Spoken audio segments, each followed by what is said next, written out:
اتمنى من كل خير ان ربنا يكرمهم في اولادهم اللي هم اولادنا، اللي احنا قلنا الكلام ده من زمان ان هم اولادنا. اولا انا بحيي مجلس اداره النادي الاسماعيلي ان هم اتاحوا لينا الفرصه كمدربين ان احنا نعمل في النادي الاسماعيلي هذا الموسم بالنسبه لمدرسه الكوره، وده شيء طبعا نفتخر بيه لان هم اخواتنا، واحنا زي ما اتكلمنا قبل كده احنا متعودين ان احنا دايما كاسره واحده.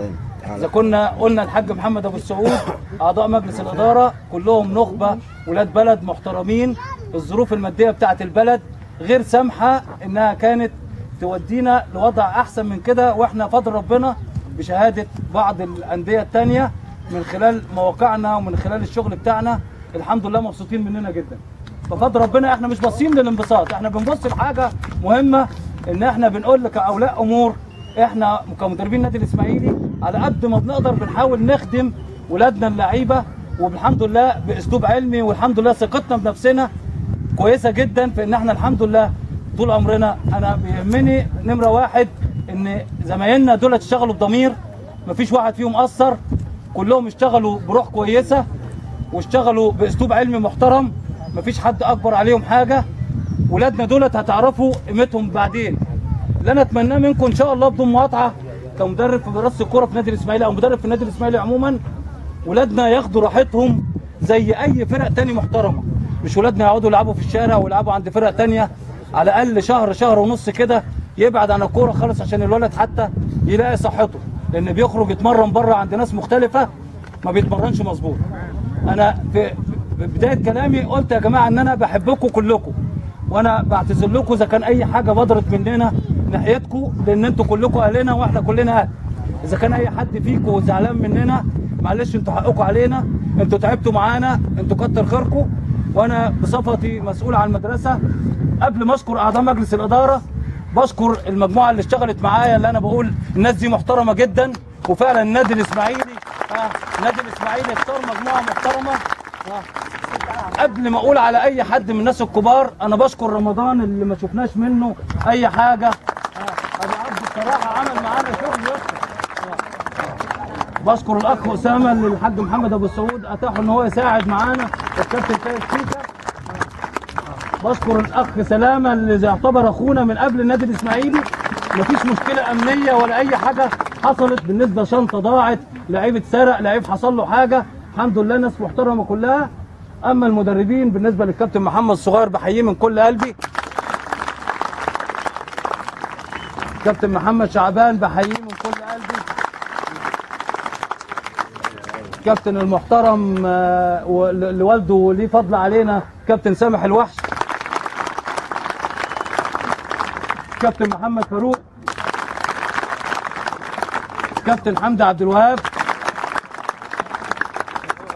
كابتن الكبير قوي والمحترم قوي الكابتن فتحي رياض.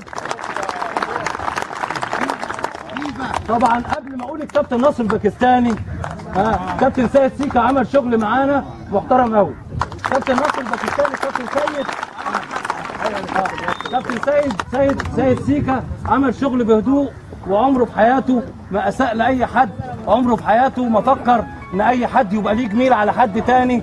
مفيش واحد من الولاد الصغيرين الحمد لله كلهم ناس محترمين، انتوا كلكم ناس محترمين. اما الفضل الكبير ده معلمي ويعتبر مدربي الكبير كابتن ناصر الباكستاني، ليه خير عليا. الكابتن ناصر الباكستاني بحييه طبعا من كل قلبي، لان الكابتن ناصر مهما قلت عليه ده دربني في يوم من الايام، ومعنى ان يجي يشتغل في مدرسه الكوره ده شرف ليكم كلكم قبل ما يكون لنا كلنا، لان الكابتن ناصر الباكستاني عين كويسه. طبعا انا اذا كنت اقول الكابتن عاطف ولا الحاج حمد ولا الكابتن طارق زين دول غنيين عن التعريف، ودولت يعني يعتبروا اخواتنا والحمد لله دونا عن الناس كلها. انا فضلت ان هم يبقوا موجودين لان دولت اخواتنا محترمين. بالنسبه للمدربين حراس المرمى اللي عندنا كابتن وحيد، كابتن ناصر، وقبل كده الكابتن سيد، انا بحييهم من كل قلبي، مش ناسيهم والله. الاخ ثروت مش جاي له مؤاخذه يفكرني مش ناسيهم، بس انا واخدها بالراحه.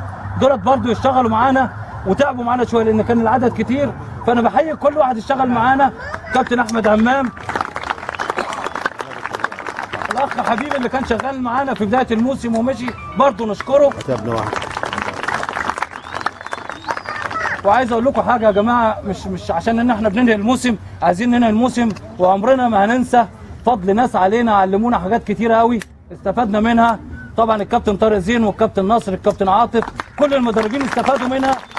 انا النهارده يمكن ليا الفضل والشرف ان انا اتعاملت مع الكابتن شحته الله يرحمه، كابتن صلاح ابو جريش الله يرحمه، كابتن عربي ربنا يديله الصحه، كابتن انوس كتر خيره برضو تعليماته بالنسبه لنا كانت كويسه. انا بقول الناس دي لان الناس دي خيرها علينا. اللي اتعامل مع الكابتن صلاح ابو جريشه واللي اتعامل مع الكابتن شحته لازم يبقى ليه باع في التدريب. ربنا يرحم الناس دي ربنا يرحمهم، واتمنى من كل قلبي ان انتم تكونوا راضيين عننا. وفي الاخر نهايه كلمتي ان انا بقرا الفاتحه عن كل متوفى من لعيبه النادي الاسماعيلي.